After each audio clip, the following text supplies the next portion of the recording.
Ah, les variants. On en entend beaucoup parler. En ce moment, ça fait un peu l'actualité. Est-ce que je vais essayer de surfer sur la vague? Non, pas du tout. Bonjour à tous, bonjour YouTube, c'est Baptiste et aujourd'hui je vais vous expliquer comment faire des petites variations dans votre projet Android sur Gradle pour pouvoir décliner votre application en fonction de vos besoins. Allez, c'est parti!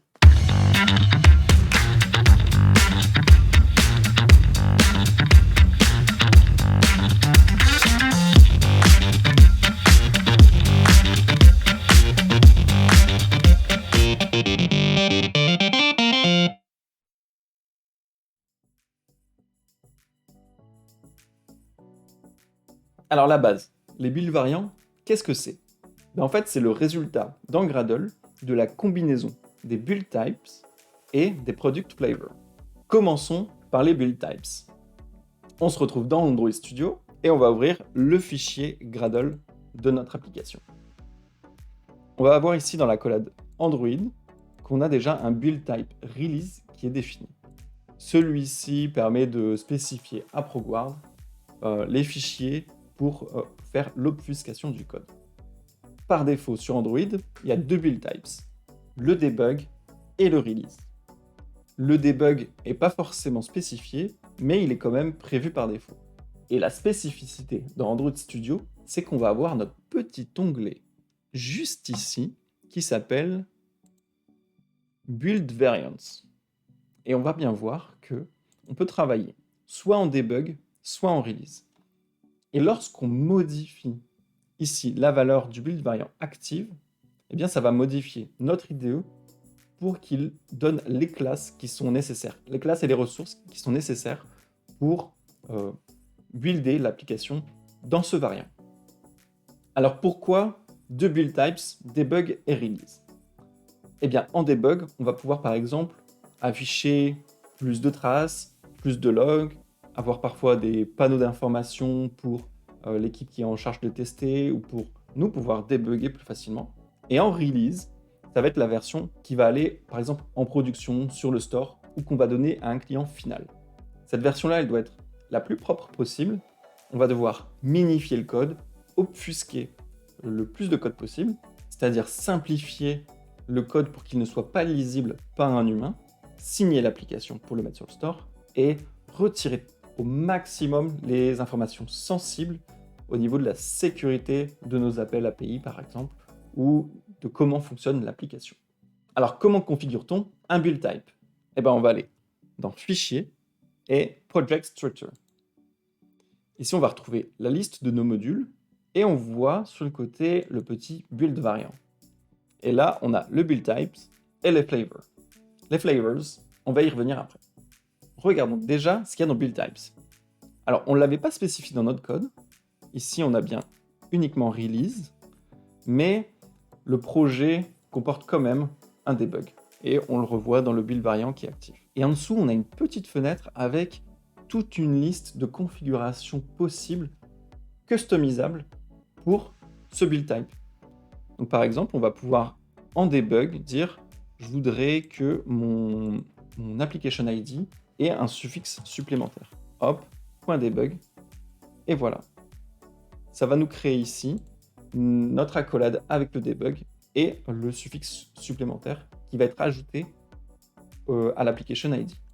Pour rappel, l'application ID est très important parce que c'est lui qui va être l'identifiant qui va être utilisé sur le téléphone et sur le Play Store. Donc ici, en spécifiant l'application ID suffixe debug pour notre build type de debug, on va pouvoir avoir une deuxième version de notre application qui va pouvoir être installée sur le même téléphone. Le résultat pour le debug de l'application ID, ce sera celui-ci, et pour la release, ce sera le standard. OK pour les build types, et ensuite je vous ai parlé de product flavors. Eh bien retournons dans notre panneau de configuration, et là on va voir qu'on a le petit onglet flavors. Il va permettre d'ajouter des dimensions et des product flavors.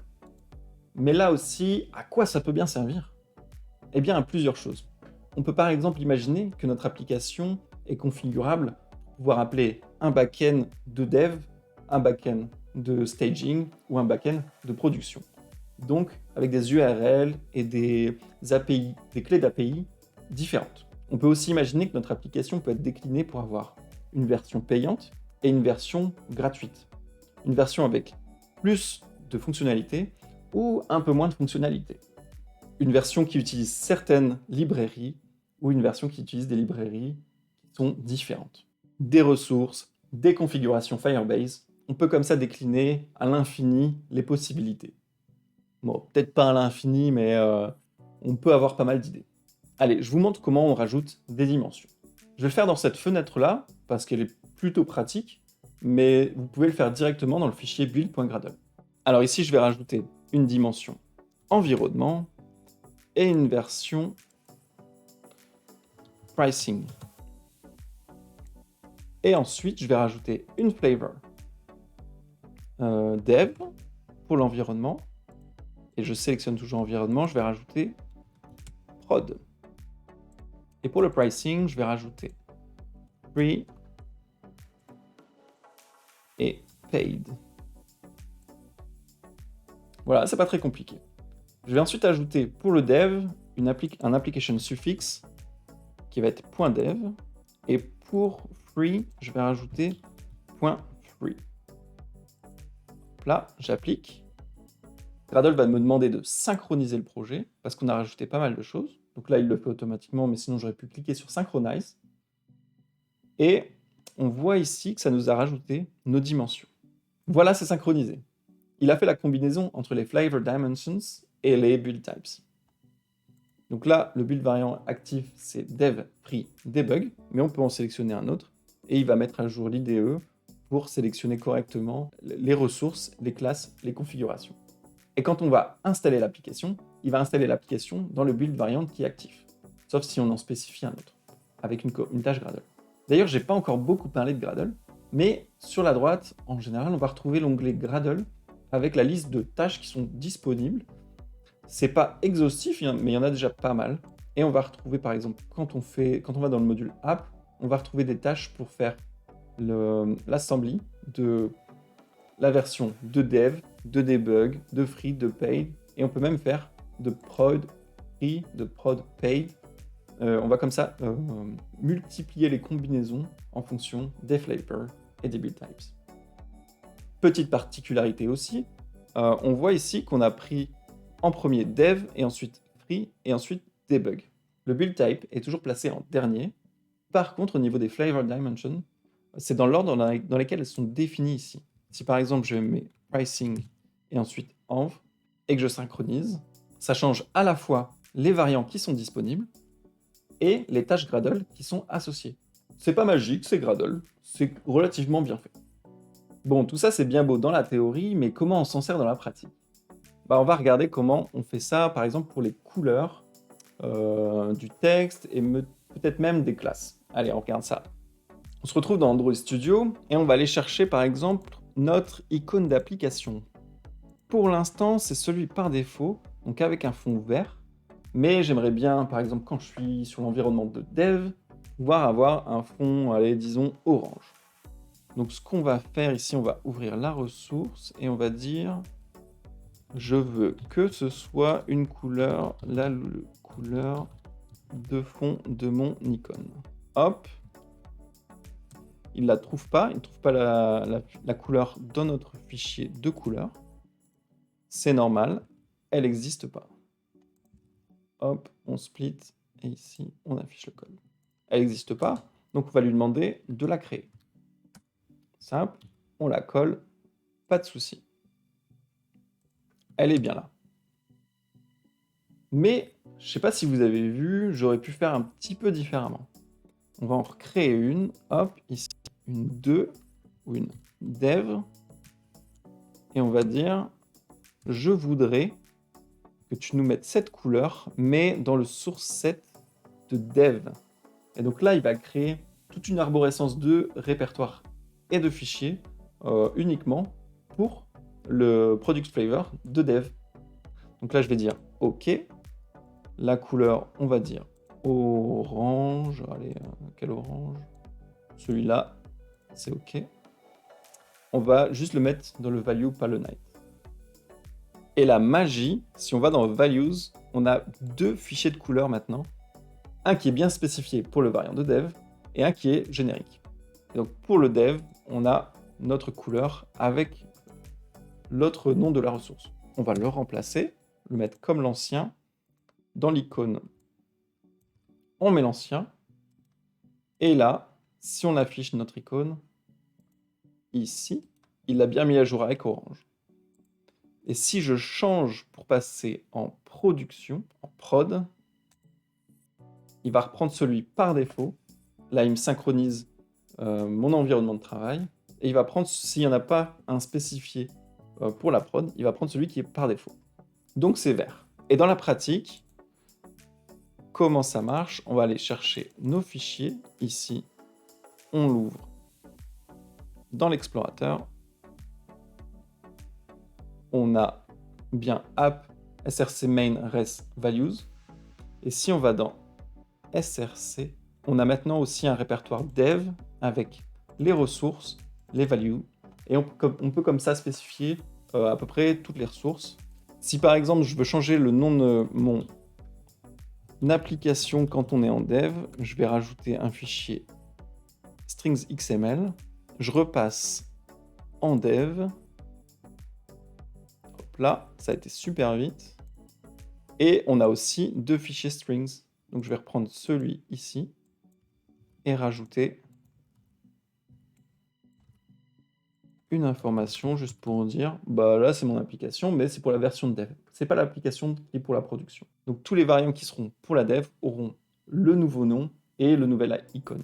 Si j'installe sur l'émulateur, jusqu'à présent on avait juste App Super avec le fond vert, donc avec l'application ID par défaut. Et là on va avoir un application ID qui va être vraiment customisé. Voilà, c'est installé. Et si on regarde bien maintenant, normalement, on a deux applications différentes, App Super en vert et App Super Dev en orange. Si on regarde les infos, c'est bien App Super Dev. Donc voilà, on a vu comment on peut paramétrer des ressources. Je vais peut-être vous montrer aussi pour les classes. C'est à peu près le même principe. Allez, c'est parti. Et donc pour les classes, ça va être le même principe. Au lieu de mettre dans un répertoire qui s'appelle ressources, on va mettre dans un répertoire qui s'appelle Java. Alors ici, on va réouvrir notre Explorer de fichiers. On va aller dans src dev et un peu comme dans le main ici, on a un répertoire Java. Hop, avec l'arborescence de fichiers. Donc ici, si je mets dev et que je fais Java, hop, c'est comme... C'est quoi ensuite? Hop, ici, comme... Bah, on a déjà notre répertoire qui s'est affiché, ça s'est synchronisé. Et donc ici, on va pouvoir créer notre classe. On va mettre les constantes. Ça va être une classe, un object, une constante, des constantes. Et par exemple, on peut mettre val backend URL.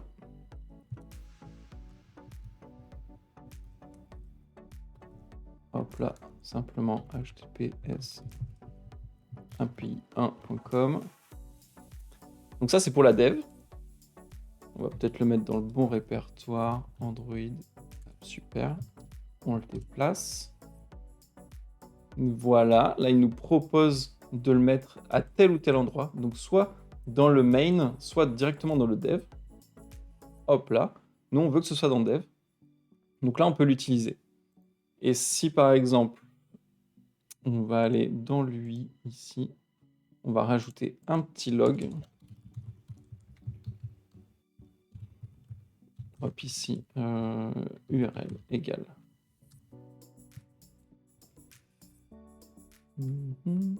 Constant.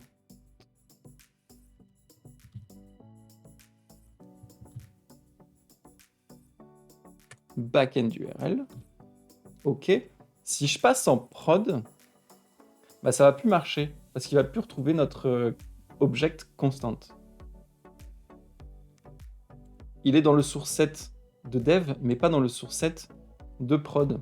Donc là, c'est le petit inconvénient. Et si on le met aussi dans le source set du main, donc standard, Je pense qu'il risque d'y avoir des conflits. Donc simplement, ce qu'on peut faire, c'est aller dupliquer ce qui a été généré ici. On va dans dev, main. Allez, on va prendre toute l'arbo. On va faire prod, Java. On le colle. Il synchronise. Il le retrouve, je pense. Et voilà, ici, il est prêt. Donc, on a bien notre URL qui va être API 1. API 2 maintenant pour la prod. Et si je change et que je repasse en dev, dans l'IDE, il va nous afficher uniquement celui pour la dev. Et quand on l'ouvre, on a nos deux fichiers, un pour la dev, un pour la prod, avec des URL qui sont différentes. C'est pratique, c'est configurable. Bah voilà, ça fait le café, on va dire. Et pour terminer, j'aimerais vous présenter aussi les build config field et les res value. Donc là, ça se passe dans le fichier, directement dans le build.gradle. Pour ça, il y a deux fonctions clés. Ça va être build config field et res value. Donc je vais en mettre un pour l'un et un deuxième ici pour la prod. Je les change. Donc ici, on a bien un build config field qui va être à custom 1 quand on est en dev et une ressource qui va être à res 1 quand on est en dev. Sinon, ce sera 2. Voilà, une fois qu'on a synchronisé et buildé, il faut absolument rebuilder pour pouvoir avoir le build config. Ici, avec build et rebuild project. On peut commencer à utiliser ce champ. Normalement, si j'ai mon champ ici, je fais build config. Et si l'import se fait correctement, voilà, on a notre custom string qui va être récupérable. Si on clique dessus, on a bien custom 1.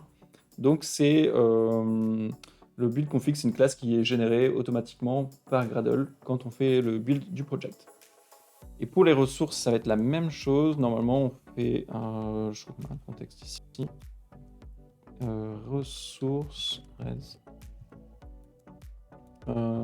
Get string. R string. Et on a notre custom res qui va être ici aussi. Voilà, possible de récupérer. Donc c'est pas dans des fichiers, c'est pas dans des classes, c'est directement dans le build.gradle. Et c'est configurable par product flavor et aussi par build types. Et bien voilà, je pense avoir fait le tour pour les build variantes. Si vous avez tout de même des questions, n'hésitez pas à les laisser dans l'espace commentaire. Vous pouvez aussi mettre un pouce ou vous abonner, ça fait toujours plaisir. De mon côté, je vais nettoyer le code, mettre ça sur GitHub, et on va pouvoir se retrouver pour une prochaine vidéo. Allez, à la prochaine, codez bien. Ciao.